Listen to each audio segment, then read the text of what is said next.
नमस्कार दोस्तों, मैं हूँ राज शर्मा और आप देख रहे हैं हाईवे नाइट। तो चले दोस्तों आज की कहानी के सफ़र पर। दोस्तों आज की कहानी जो मैं आपको बताने जा रहा हूँ ना, वो साल 2010 की है। ये जो कहानियाँ हमें भेजे हैं, घटना भेजे हैं, उनका नाम है दिलीप। चलिए दिलीप की कहानी को समझने की कोशिश करते हैं कि आखिर उनके साथ में हुआ क्या था, बात क्या बनी थी, दिलीप की ही पॉइंट ऑफ व्यू से। दोस्तों वो साल था 2010 का। मेरी उम्र लगभग 21 साल हो चुकी थी। हाँ, मैं दो भाई, मेरे से एक बड़े भाई थे जो लगभग 25 साल के हो चुके थे।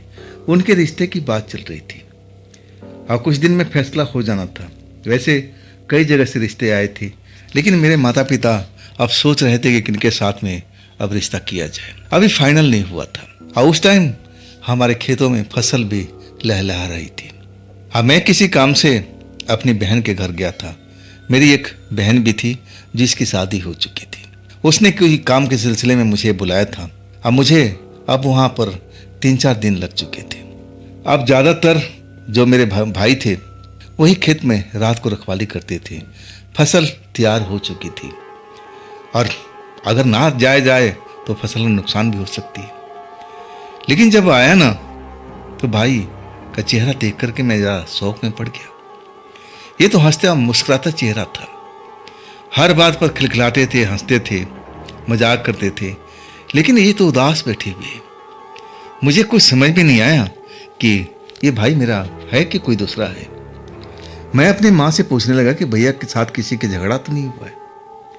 माँ ने भी मना किया कि नहीं, किसी के साथ नहीं हुआ। मैं भैया से पूछने लगा कि भैया उदासी का वजह क्या है। भैया मुझ पर झिड़कने लगे, गुस्सा होने लगे। अरे मैं तो ठीक ठाक हूँ ना, मुझे क्या हुआ है? तू लोग खामखा ऐसे सब करते रहते हो, मैं तो बिल्कुल सही हूँ। लेकिन मैं देख रहा था भैया मुझ पर नाराज तो जरूर हुए थे मैं सवाल जो पूछ रहा था, लेकिन चेहरा पीला पड़ा हुआ था। भैया का कोई बीमारी भी नहीं थी, बिल्कुल स्वस्थ थे।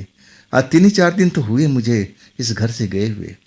तो अचानक 3-4 दिनों के अंदर में भैया के साथ में क्या हुआ था।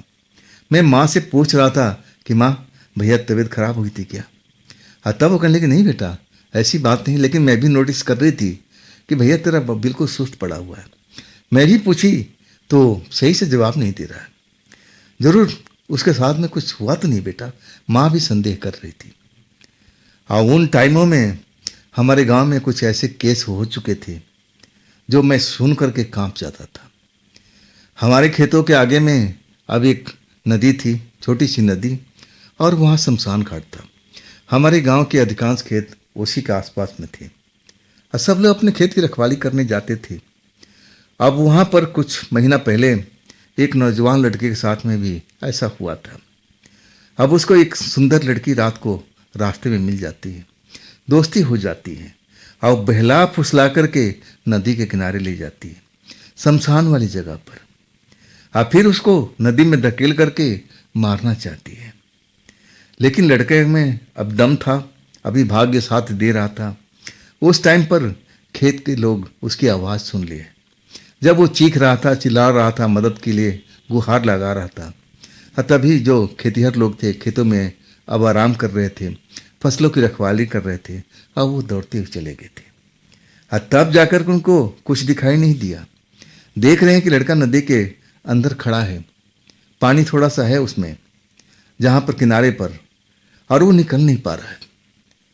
अब सारे लोग हैरान थे कि आखिर ये खुद ही पानी में गया और मदद क्यों बुला रहा है। तब लड़का रो रो के कहने लगा कि मुझे बाहर निकालिए, मेरे पैर किसी ने पकड़ रखे, मैं हिल नहीं सकता हूँ।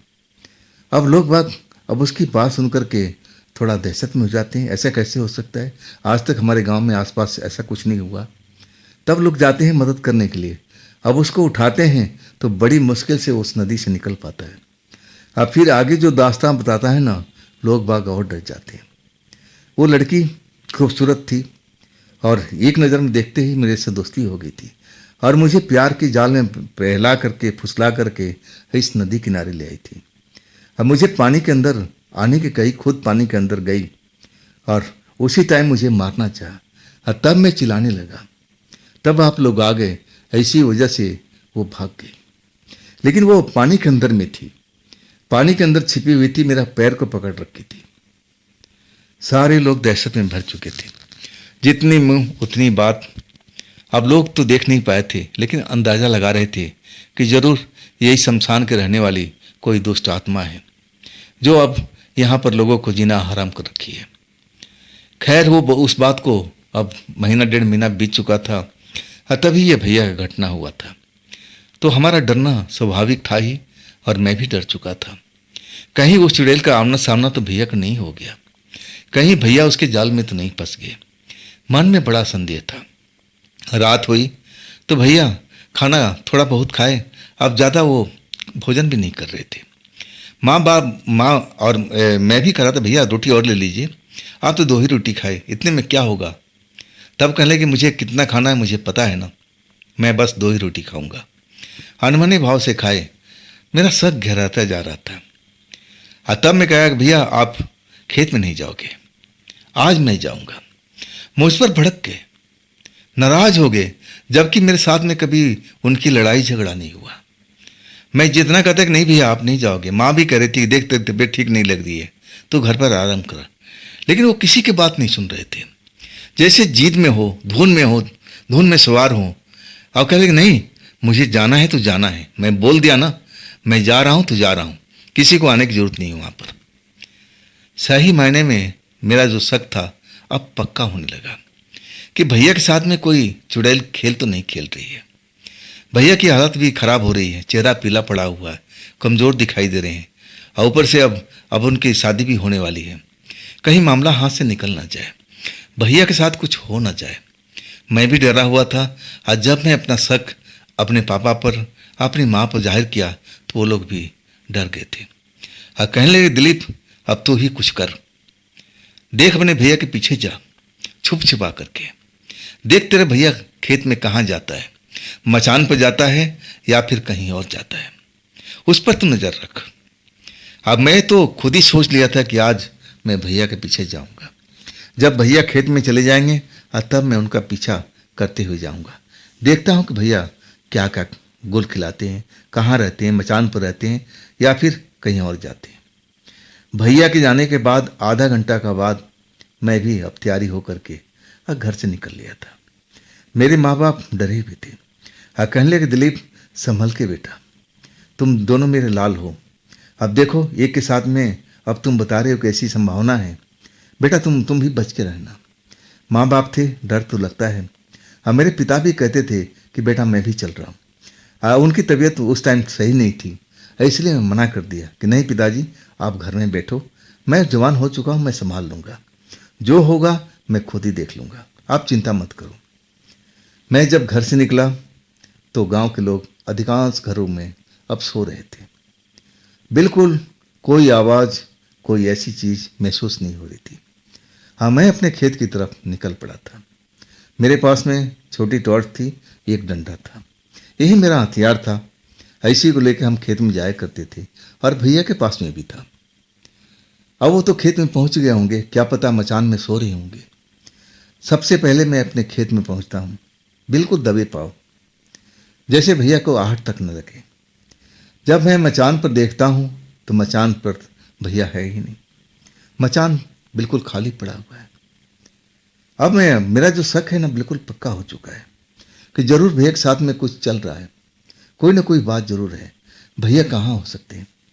मैं चारों तरफ खेत में ढूंढने की कोशिश करता हूँ, दबे पाँव चलता हूँ, पूरा खेत देख लेता हूँ, आसपास के खेत पर निगाह डाल देता हूँ, लेकिन भैया का आता पता नहीं था।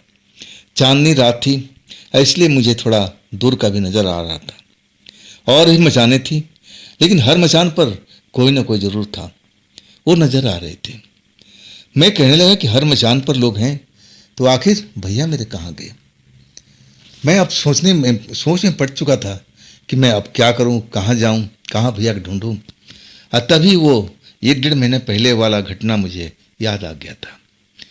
वो उसी चुड़ैल के बारे में सोचने लगा। मैं सोचने लगा कि कहीं भैया नदी किनारे तो नहीं गए। मैं सोचने लगा कि क्यों ना मैं भी चलूं वहीं पर, लेकिन मेरा हिम्मत उस टाइम जवाब दे रहा था।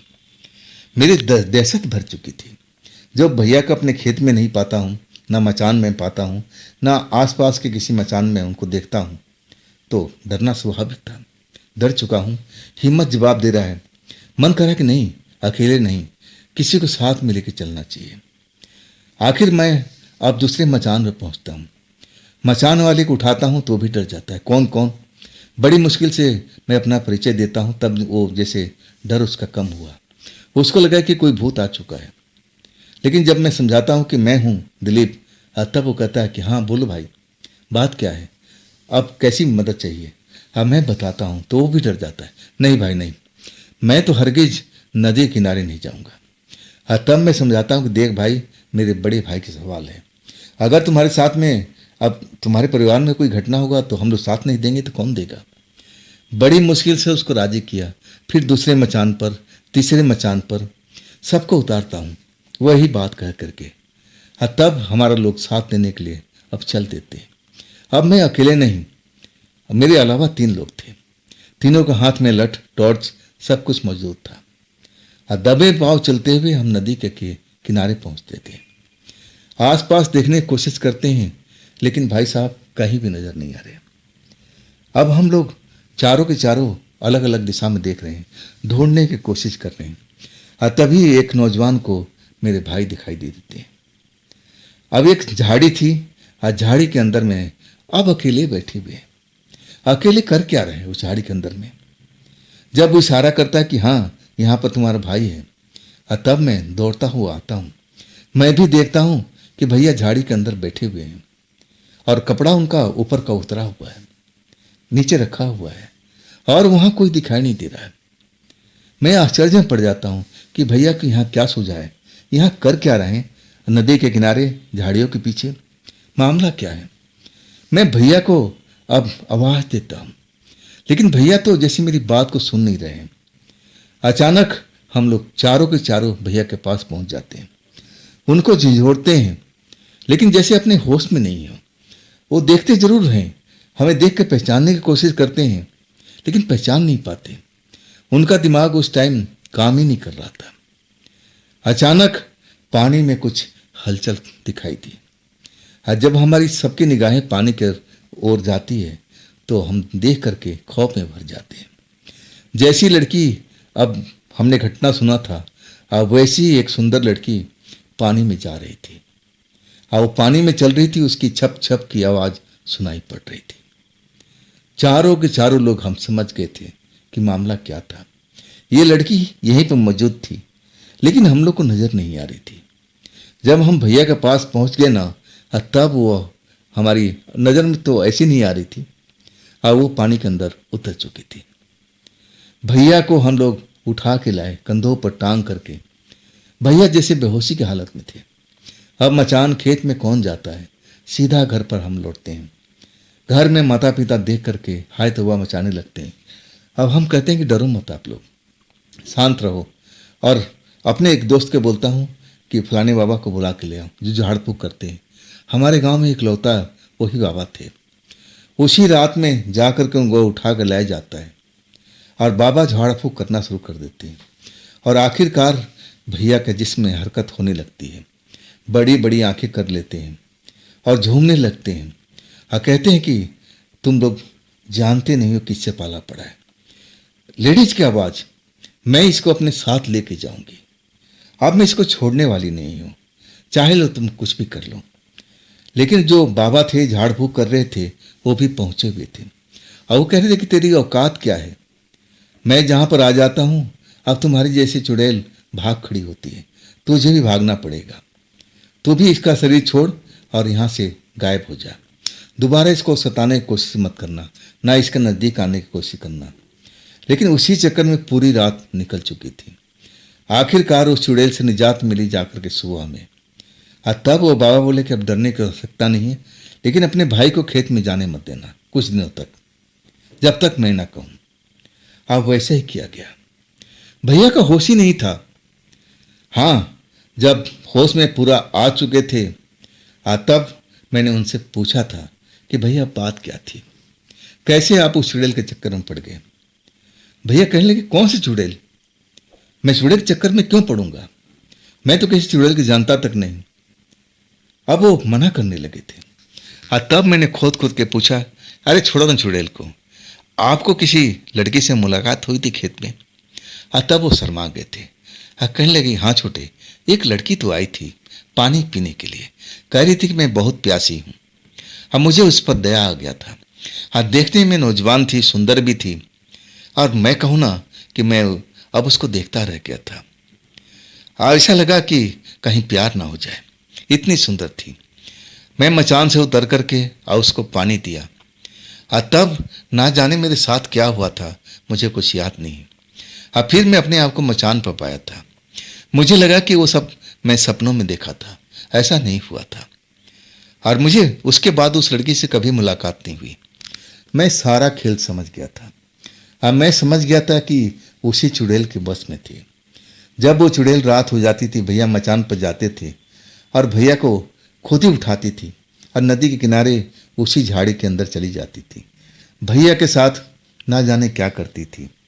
फिर भैया को पता भी नहीं लगता था। फिर उनको मचान पर छोड़ देती थी।